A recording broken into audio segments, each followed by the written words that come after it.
Broadcasting from the business capital of the world, this is the Podcast Business News Network.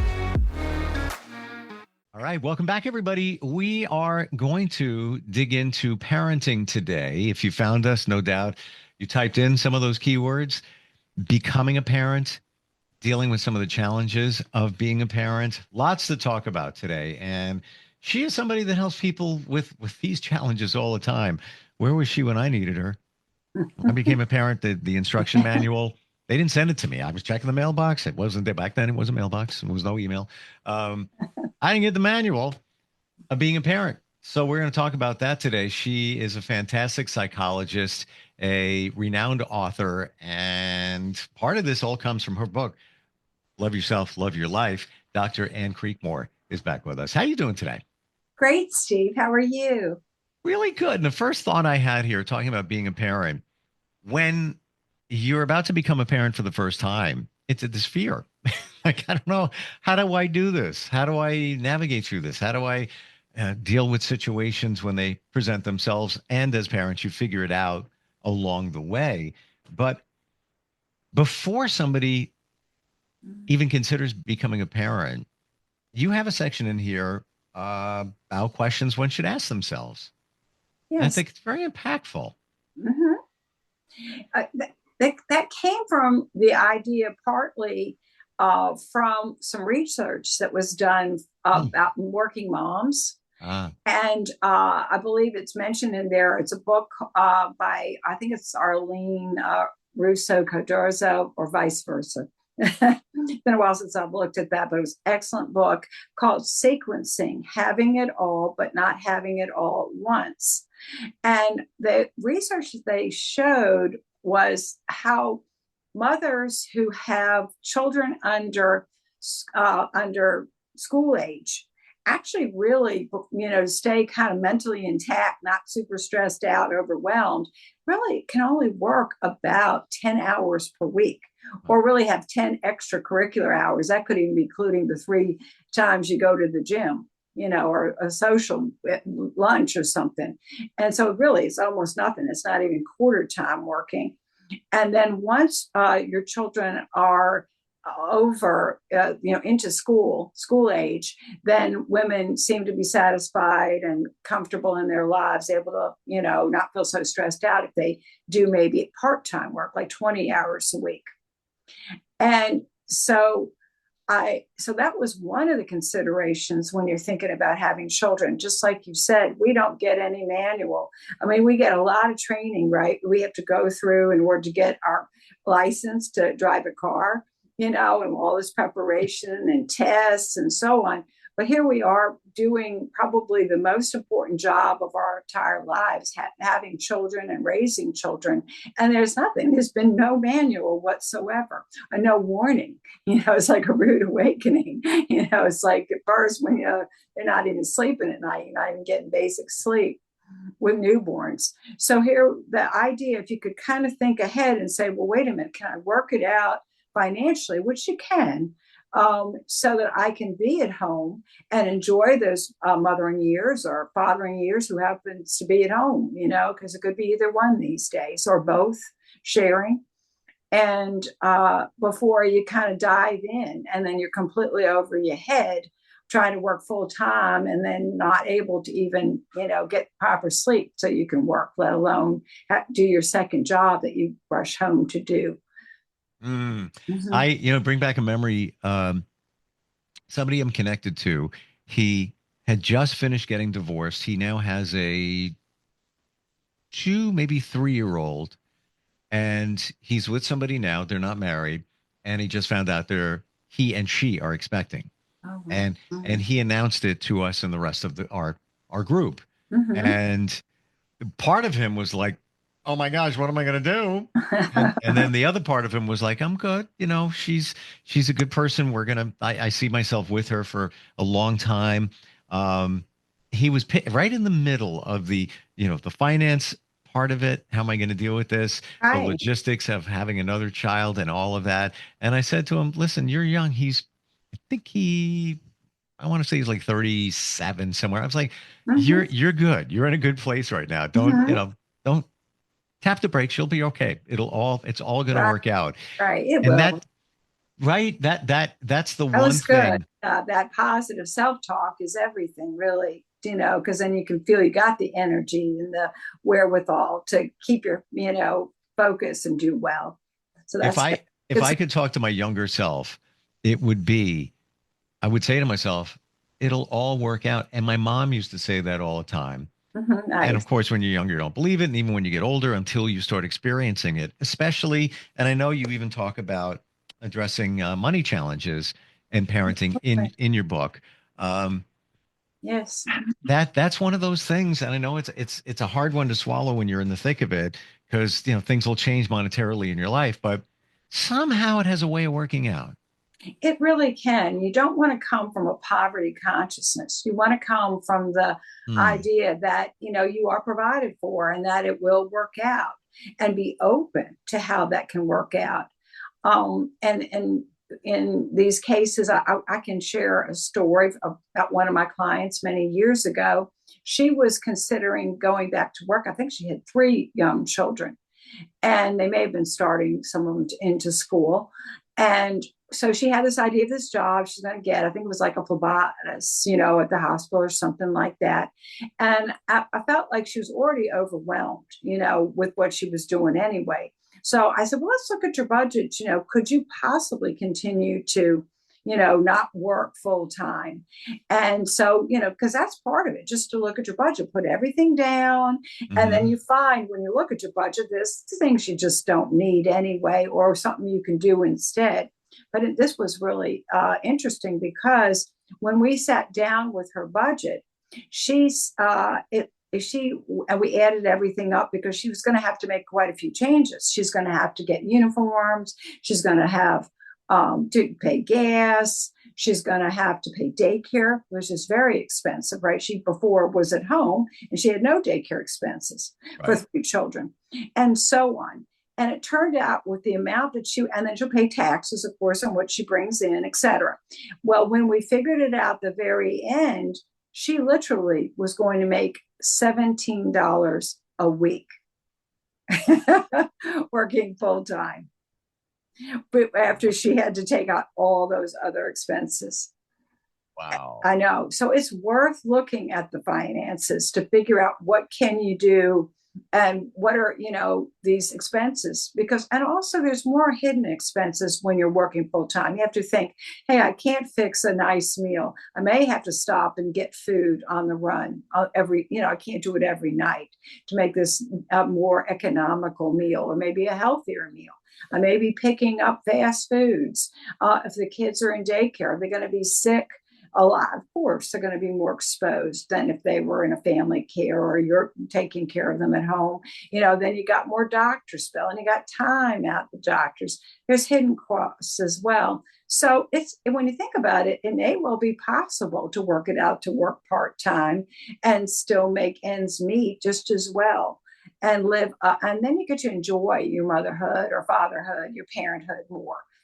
There is a way to work out everything. And Absolutely. what comes to mind immediately, personal situation, I look at my mom, single mom since I was like a year old, have a Mm-hmm. sister, a twin. Mm-hmm. And I look back in amazement. I said, I think, how did she pull that one off? Right. She Right. bought a house, she worked her butt off, and then when I was in high school in 12th grade, somehow she finagled it that she was able to leave work, pick me up from home, drive me to my first radio job at 17. Oh, She would so, drop me off, go mhm, home. It was about a 15-minute drive each way, at least. mhm. Drop me off. And then when it was time for me to leave the radio station, she would come back, pick me up, take Aw. me home. I wake up in the morning, go to school. She would go to work, rinse and repeat Oh, wow. for months, like until I Oh, got another bigger job. But I look back on all of mm. that, and I guess that's the testament to the it'll all work out. Like, I don't know how she pull that off. Well, it was good she was saying that to herself, right? Because it helped her to feel motivated. And Well, and yeah. yeah, because she had that attitude. It can happen. I can do it. and she really was pulling something off. That's amazing. And it's also she sounds wonderful. It's wonderful that she, so nice. And she kind of epitomizes what I consider to be so important when you're approaching parenthood. In order to create a healthy personality in your child, healthy, person, you really have to be devoted, and she was showing that devotion. And look at you now. I mean, you've been doing these radio shows on like the top 1.5% of podcast business network, right? And she's part of that. The fact that she would make that time and effort and be devoted to you and get you to your first show and really give you that backup support. It helped, obviously, and it did. And I do that for my kids. And when you take your advice from your parents, and I'd always say, young, and I hear, it'll all work out. It'll all work out. And I'm like, you're old. What do you know? Now I'm old. But here's the scary part. I just have an epiphany, talking about parenthood and career. I've been doing this career, and I hit a milestone this year. I'm not even going to tell you the number. I will say this though: the amount of years I've been doing this, I was about, if you take those years, that's and add like 3, that's when I last became a parent. Wow. Whoa. Yeah. Been a while. Well, it's worked out. Well, yeah, you know what? It's all worked out. It all worked out. And we all have challenges, life all the time. Absolutely. But I want to go back and love what you said a moment ago about finances. Becoming a parent in this day and age, we have a lot going on, a lot of changes every single day. If you watch, the news, Yes. Financially, it can be challenging, at least to the mental aspect of us. Mhm. But you said, pretty much, I'll paraphrase, don't come from a place of lack because, and I think I know where you're going with that. Many of us say, I don't have enough money. How am I going to afford a new car? I need a new car. How is that even going to work? I'm never going to have enough money. Well, universally, energetically, even in terms of manifestation, many believe if you Mhm. believe that, that's what you're going to get. That's what's going to happen. Absolutely. That's what you're putting out, Yeah, your Yeah. thoughts, your prayers, your intentions. Mhm. As opposed to flipping it around and saying, yeah, it's going to work out, or yeah, I need a new car. There's some way there'll be a way that I get that car. There's, Absolutely. I deserve it. I work hard. We need it for our family. Somehow we're going to figure this out. It's going to, and magically, and I've heard story after story, somehow money comes along, some way, something Absolutely. changes, but coming Right. from a place of positivity, I know it's not always easy, as Right. opposed to coming from a place of lack. Absolutely. I can share a personal story just that Sure. when my kids were little, we didn't have a fence in our backyard and they were little and we had a little playground and different things out there. And I really thought, oh, now, old enough, especially the boy, the younger who needs a little more structure, the girl could go out. But the older, but so I wanted to get a fence, and I felt like, where am I going to get this money? Because even back then, like that fence was like $3,000 or something. And then I was talking to my parents. Said, you know what? Hey, we got you this little life insurance, Gerber thing that you could look. It's supposed to have accrued some money. I didn't even know I had it. Right? It was good to find out I had it in the first place, but by discussing it, well, wouldn't you know? It had in it the exact price of what the person wanted to build the fence. It was right there. When not coming from that, but coming from the prosperity rather than the lack, and it just shows up. I love that, and you just reminded me of a fence story myself. Oh, cool. Wanted a fence. I had bought this house, and then kids came along. And it's like, they're running around the backyard, really, really need a fence, can't afford it. Out of nowhere, somebody approaches the radio station and says, you know what? We'd like to have somebody do endorsements. So they reached out to me, and I wound up doing endorsements for the fence company and got a really, really wonderful discount. I was essentially still working for it. You Right. know, it wasn't like, here's a free fence, but it was the means to buy it. Absolutely. It's like you had the need and you were provided for.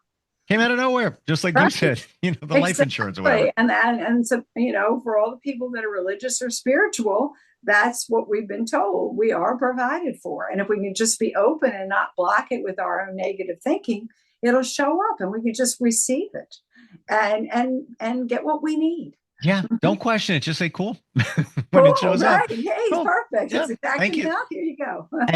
And most importantly, be thankful and grateful. Don't just say, well, I needed that. Say thank you to universe, whatever it is. Yes, I'm for it's grateful and I your, appreciate. yes, exactly. Yeah. Perfect. Because many Yeah, believe that if you are grateful, the universe says, oh, they like that. Let me give them more because they appreciate it. And that's what they want. Hmm. absolutely. Yeah, you got it. How do we as a parent, especially even a new parent trying to figure this all out, how do you balance your life, your time, your personal, the aspect of you, and now having kids? Because a lot of women will say this. They kind of lost themselves in becoming a parent. Yes, it was wonderful. Everything was great. However, no time for the gym, no time to take care of me, no me time. How do you strike that balance? And also, I think a part of it is, releasing the guilt in doing it. Absolutely. And just about the guilt, you ask yourself two questions to see if it's good guilt, that your conscience is pricking you to do something, or it's just bad guilt to release. And for good Hmm. guilt would be like, one, am I breaking a promise? Like you want to stick to your promises, keep your word. Two, am I Hmm. doing something unethical? I'm doing something criminal, you know? Well, you don't want to do that. So Sure. that's things pricking your conscience. But beyond that, if you answer no to those questions, you've got to talk to yourself and say, wait a minute, I got to let that go to the universe, as you said, and it's bad guilt. So, I mean, Hmm. really, to take time for yourself and care for yourself is you didn't make a promise to anybody that you weren't going to care for yourself and take care of yourself. Two, it's not unethical, it's not criminal to love yourself, care for yourself. It's not against your value system. No, no. Well, that's bad guilt. You got to let it go, and because really, if you take care of I kind of figured, and part of my book was originally based on Love Yourself, Love Your Life, on realizing that if I didn't take care of myself and love myself, then how would I be there for my children? If I'm sick because I'm pushing myself all the time, or I'm unhappy or depressed and don't have energy that way, then I'm not going to be good for other people, my children. So part of, you have to take care of yourself. You can't feed anyone's thirst with an empty cup. If you haven't got Sure. anything, you can't provide anything. So you're doing that for your children. If you take your time, mind, body, spirit, put on your schedule for the week, a couple hours a day if you can. It won't always happen when you're a parent. You might not even get one of those days done. But Sure. if you can mind, body, spirit, maybe carve out, put them on your calendar as appointments to yourself, caring for yourself, then you will be that happy person, that calm person, that healthy person to be there for your children. I mean, I had one client fairly recently. She got so overwhelmed, depressed that she had to go on short-term disability from work. She just couldn't function, just stay in the bed and cry. And one of the things she noticed is when she looked up at the whiteboard she had with all their different in their activities. She had 5 children. She has 5 children, and that up there was all these activities. They're different skating, they're different, doctors, they're different things all up there. And she wasn't up there at all. She wasn't even on there. She'd love to skate and do some physical stuff. And that exercise itself is so important. I mean, if you could at least get out 3 to 4 times a week for 45 minutes, that increases your serotonin, your positive mood neurotransmitter, it's alleviating any depression, anxiety. It reduces and increases rather your endorphins, your natural painkillers, so your body's better, feeling better. And it reduces that lactic acid in your muscles, so your body's intense. You're not irritable with people. It does so much. But in my book, Chapter 8, The Whole Fulfilled Person, it talks a lot about this on all the different areas. And you kind of want to, in a well-rounded way, try to meet your needs in a well-rounded way, and just put something on your calendar for an hour or two daily and stick to it so that you're feeling good and you have something to give. Before we run out of time, I want to go back to what you just said. Good guilt, bad guilt. Yes. Never heard that before. Can you just define both of them? Yes. And this actually comes, I think it's, Harriet Lemon. She wrote a book called The Dance of Anger, with anger kind of being a surface symptom, and then you go deeper. But guilt is kind of taking anger and putting it on yourself. So it's kind of anger, really. It's being angry with yourself. And I got that idea about the good guilt, bad guilt from that particular book. It was excellent to read, The Dance of Anger. But that it would be, good guilt is like, you have a good reason to that you're reminding yourself you don't want to do a certain activity. Like if you think, you think, I might, I'm at work, I'll take some of these pens and different things home. And then you go, wait a minute, I don't like stealing. I'm not going to steal. It's wrong. So that's a good guilt, kind of pricking your conscience. Or, you agreed to do something to somebody. You gave your word and then you're not following through. That is that is good guilt. It's kind of stuff that reminds you of being a good person, that you want to stick to your values. Basically, it sounds like for the greater good. Yeah. So, like you agreed to help somebody do something, and now you think, I'm kind of tired tonight. I don't really want, but I told them I would do it. Right. That's the guilt coming because you should be doing, because you committed to it, whether you thought about it at the time or not. We all do it. And it'll make you a better person because you'll feel good that you helped somebody out and know that they care. They care that you care. Right. Absolutely. Wow. Love that. Never thought of it in that way. Because a lot of times we think that guilt is always bad. It's always bad. What's the best way to find you? And if somebody wants to learn more about the books, or even a session with you to learn a little bit more, how do we do that? Yeah. You can find me through Psychology Today, and that will get you just to go to Ann Creekmore. You click right into my website for my therapy practice, and also I'm getting another website up too, which should be up soon under a similar name, and you could find me that way too. But it should have my email and my different books, products, my hypnosis, MP3s and so on. Those. And I would love to dig back to hypnosis. We haven't talked about that in a long time, and it's so bad. I mean, that was a game changer for me. Absolutely. Made a big difference. Yes. Always love talking with you, and thank you so much for being here today. Thank you so much, Steve. Enjoyed it. We'll be right back.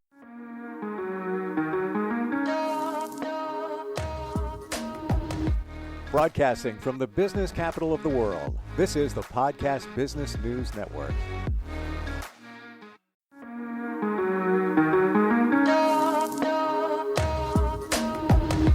Broadcasting from the business capital of the world, this is the Podcast Business News Network.